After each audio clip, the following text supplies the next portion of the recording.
Food is all around us. It's no longer just in our kitchens and restaurants.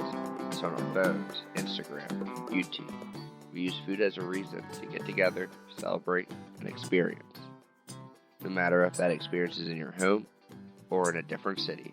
I am your host, Scott Scher, and I'm here to talk about your favorite food and the people behind them. This is the I'd Eat That podcast. It's about a chef who can deliver on the concept. It's all those things, and if you go into it thinking it's just that you make a great cheeseburger, that's not enough, because pretty quickly everything else will catch up with you. Hello. Thank you for joining me for episode 6 of the I'd Eat That podcast.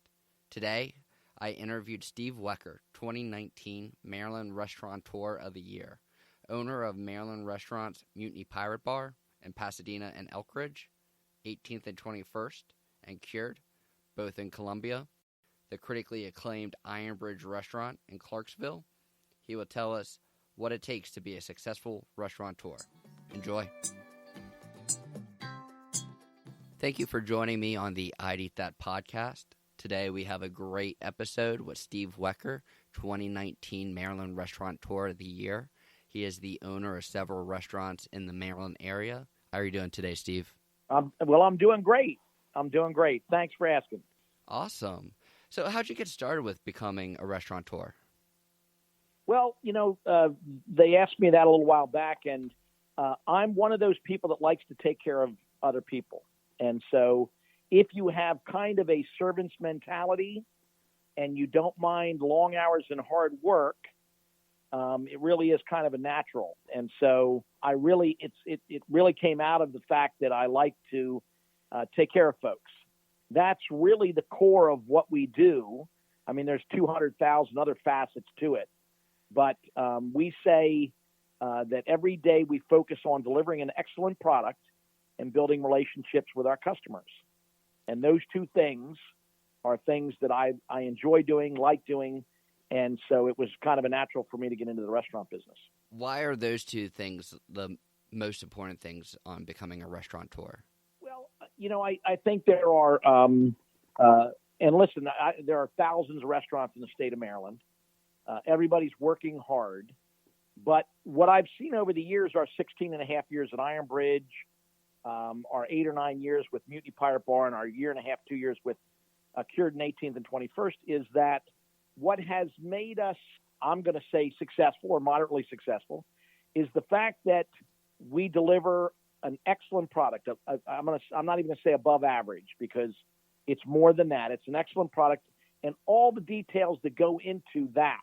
It's not only great food, it's fresh, it's innovative, it's seasoned well, it's plated well, it's all those things. But on top of that, then we build relationships with our customers. I can't tell you, we have people at Iron Bridge who have been coming in twice a week for 16 years. When they come in, they ask about the staff. I mean, we have 2 staff members who have been with us for 16 years. We have multiple others who have been 12 years, 10 years, 9 years, 8 years. And what happens is the customers end up being part of our family.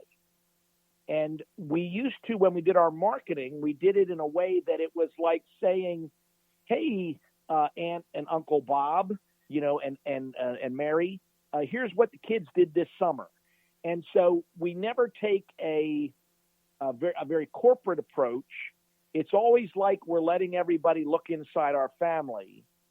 And that's, I believe, what has made us successful, is that we deliver that great product. But you can get great food and great drinks in a lot of places. But if there's not a connection, if people don't feel like there's somewhere that someone cares. I was at Iron Bridge this afternoon, and there was a single gentleman sitting at the top of the bar. I'm always very conscious of solo diners because they don't have a conversation, and so everything is kind of amplified for them.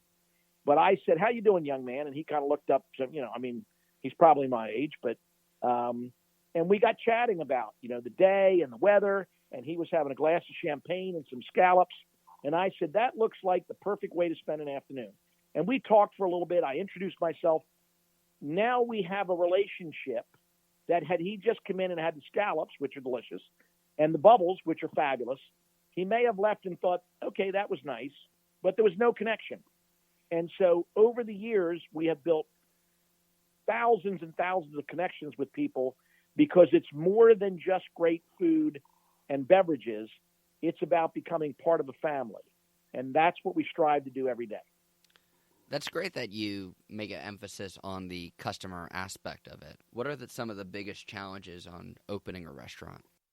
Oh, well, because I have become, for whatever reason, at least partially well known, in the area and whatever, and certainly in Howard County, our organizations are really tied to the community. We were Ironbridge was Corporate Philanthropist of the Year. At Cured 18th and 21st, we do charity nights, and we're committed to raising $250,000 for charity. And so we work with a lot of organizations. People that I was interviewed because a lot of restaurants were going out of business. Baltimore they were struggling, and they asked me why I thought that was happening. And I said, well, the first thing is, God bless them. There's a lot of people who get into the restaurant business who really don't understand the restaurant business. It's more than just, I like to cook, and so I thought it would be fun to open a restaurant.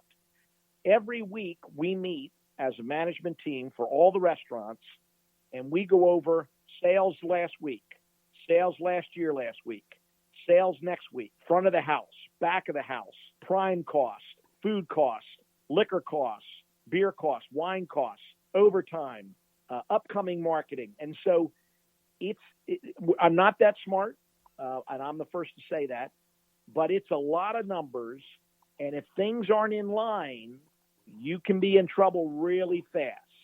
And I've done a little consulting over the years, and I'll talk to a restaurateur who's struggling, and I'll say, well, what's your food cost? Well, I don't know, but people really like our burgers. Or, well, what's your liquor cost? Well, I'm not sure, but we do a martini night for $2, and everybody, so it's about being capitalized, but then it's also understanding that every day the numbers have to work. And there are great restaurateurs who, they've got a big name and they close 15 restaurants because it's about, this is what I want to do.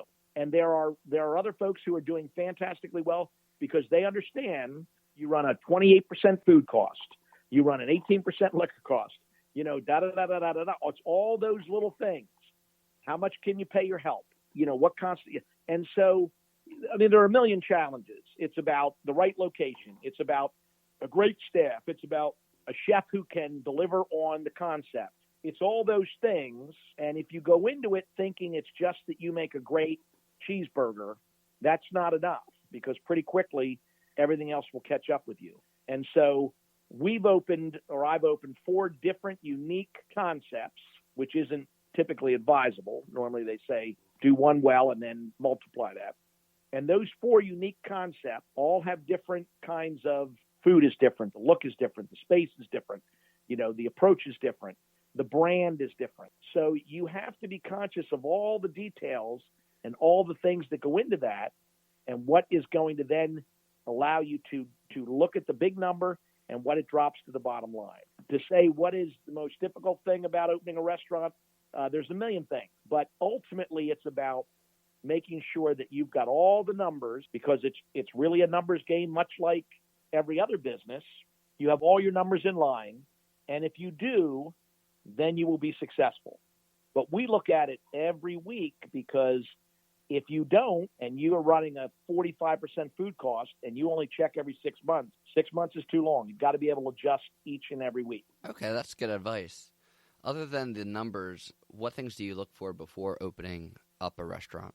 Same thing as real estate, location, location, location. I've done a lot of business plans for concepts and restaurants, many of which we didn't open.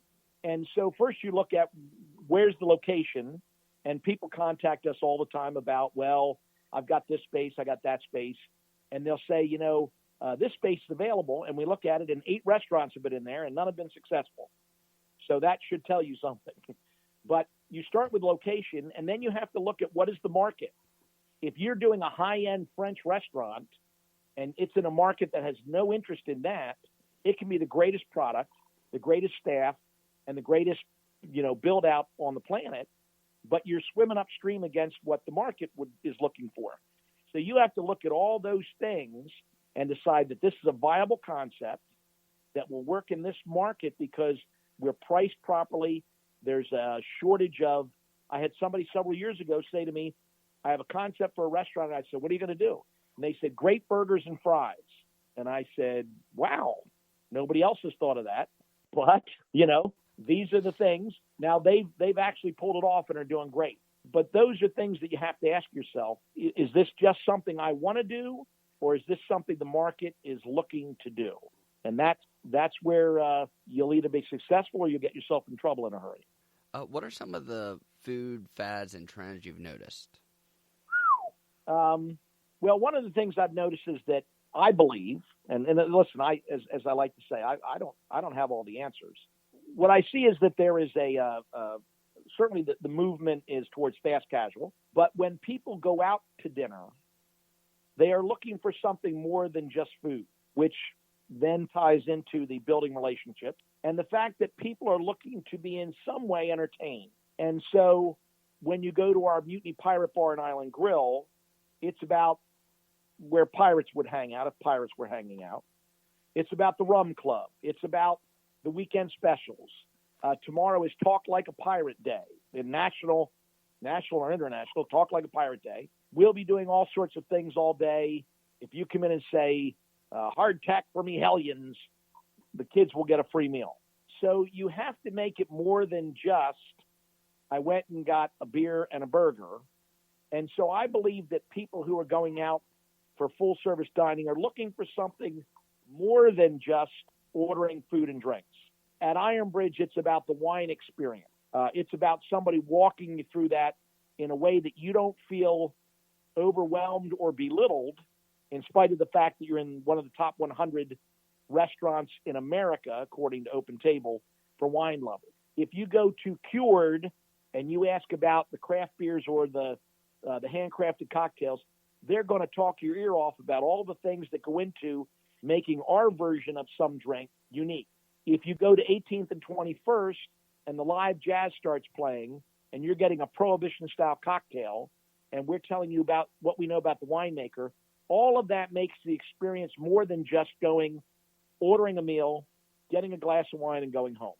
And so if you're not doing fast casual, which, I certainly understand, as in a world where everybody wants it faster, cheaper, and they want to be able to get home and not have to deal with anybody, those folks who go out and want to have more of an experience, and that experience is not just food and drink, it's about building connections, listening to music, talking about pirates, all those things engage them.